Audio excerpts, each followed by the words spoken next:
you know, I have some people that have been in their homes for 4 and 5 years of not paying mortgage here in Florida, okay?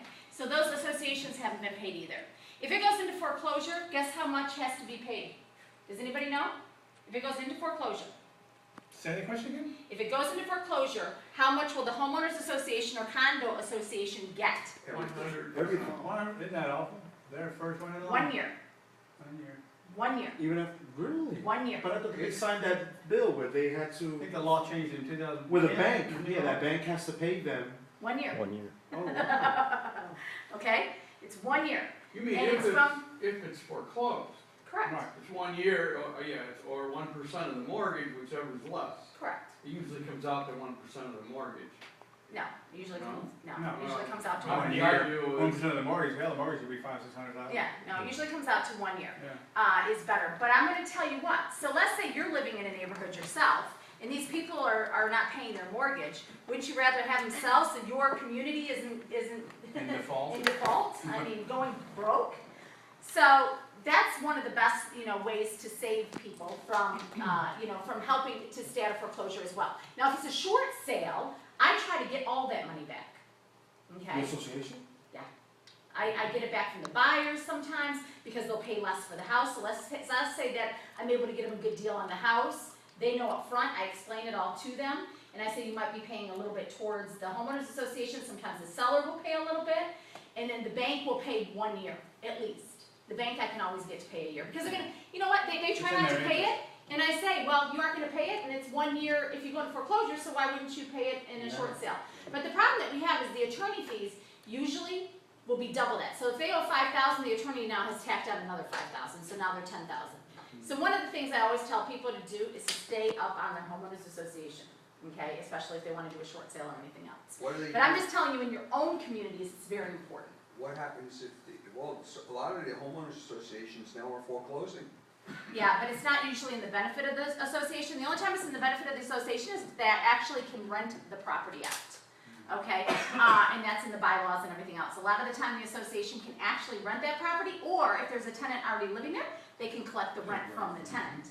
So that's the only time it's a benefit, because guess what? They still have the note and they're still responsible for it. You think that the association is gonna pay for the note? Of course they aren't, right? They aren't paying the note. Oh, doesn't the note get wiped out when they foreclose? No. No. No. The only way that's advantage, what she's saying, to real advantage there, are the ones that really don't have it. Old man, old lady, and it's paid off, but they still owe the fee.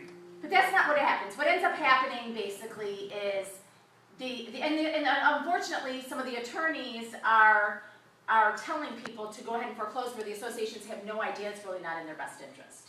Okay? Because obviously the attorneys are making a couple $1,000s or $3,000 on the foreclosure. But a lot of the time it's not in their best interest, because if they can't rent out the property, why did they just foreclose on it? What are they gonna do with it? Okay, what are they going to do with it? They're going to wait until the lender now forecloses on it, so it doesn't make any sense. Okay? See, that's why you have people like You. me.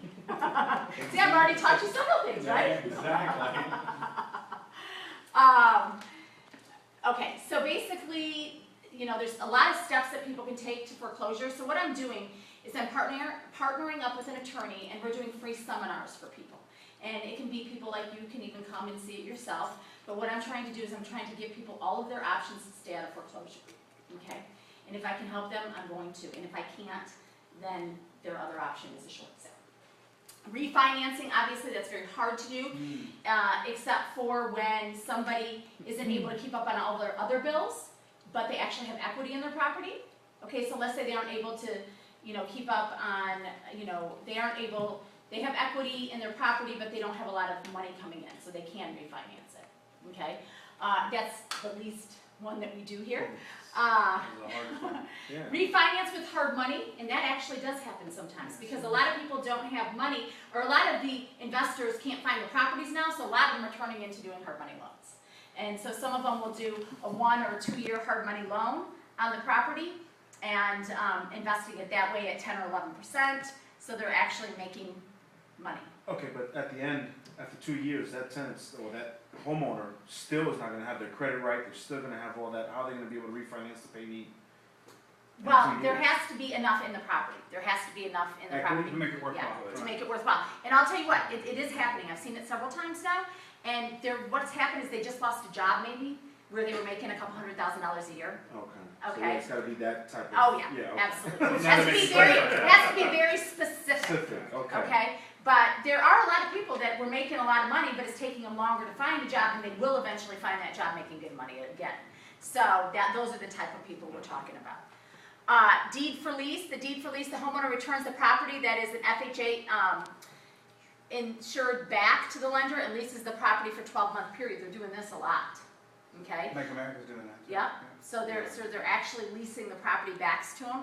And a lot of the time what ends up happening is they can find out a lot of what, you know, these people that are being able to do the loan modifications and such, they have to qualify for the modifications just like you have to qualify for a loan, okay? So a lot of these people are just out of work or whatever for a short time. So there's other things that you can do, and instead of going into foreclosure, there's other options that they do have. The deed for lease option is a program Fannie Mae that allows you to lease your home after you have transferred the title to your property or mortgage. And some people want to stay in their home and lease it out. You know what? I tell people, and I really try to give the best advice to everybody, I do not look at what's best for me personally, financially. Okay, if I look at that, then I shouldn't be doing what I'm doing. And that's not what I I'm do. getting business from them. Okay, I look at actually what is best for the person, and a lot of the time, they just want to stay in their home, but they're maybe $200,000 upside down, so they're never gonna get out of that. Never, ever, ever.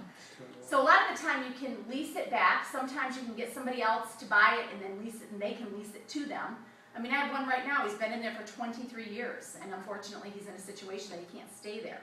So I'm trying to buy the property from him because obviously he's a wonderful tenant, right? The property is in mint condition. Even though the return on investment's only about 15%, It's a good right solid now. deal. I've got a great, person live in for the next 10 years, right? So, I mean, we're looking at stuff like that, yes. What about the arm's length affidavit? Usually they Sign it. have.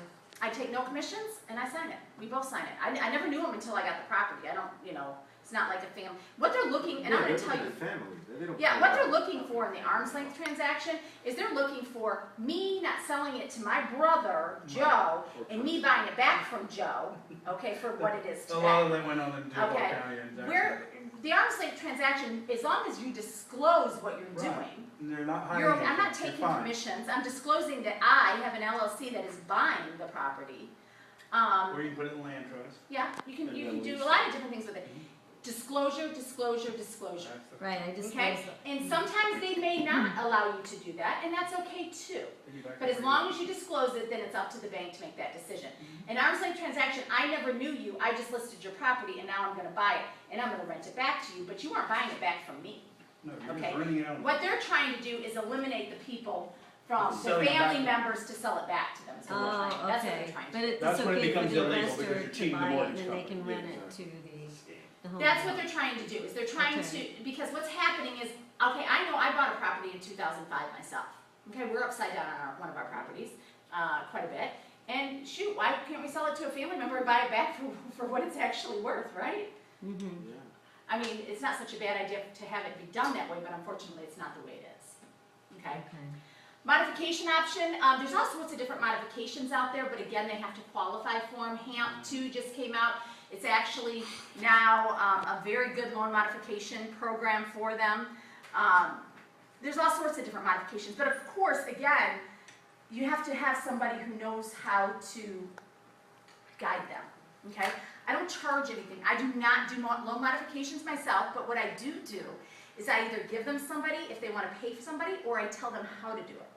So I lead them A, B, C, D, E, F, G. This is exactly how you do loan modification. This is how you follow up on it. This is what percentage you need to ask for how long. 2% for 5 years, 3% for the 6, 7% for the, 4% for every year after for the remainder of the loan. I tell them, I explain how they do it. I explain what they're going to ask for. And I tell them, and they're like, wow, nobody's ever helped me be able to do this. Now, unfortunately, these people, a lot of the time, are gonna come back to me, obviously, because they trust me, and I help them. But unfortunately, they're gonna be people that I'm gonna have to help do a short sale, okay?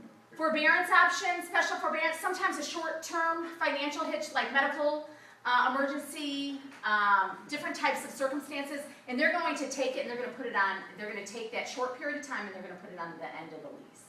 Or the end of the, the end of the The mortgage. end of the mortgage. Yes. They put it on the back So they end. will do, yeah, and they will do that. I mean, if it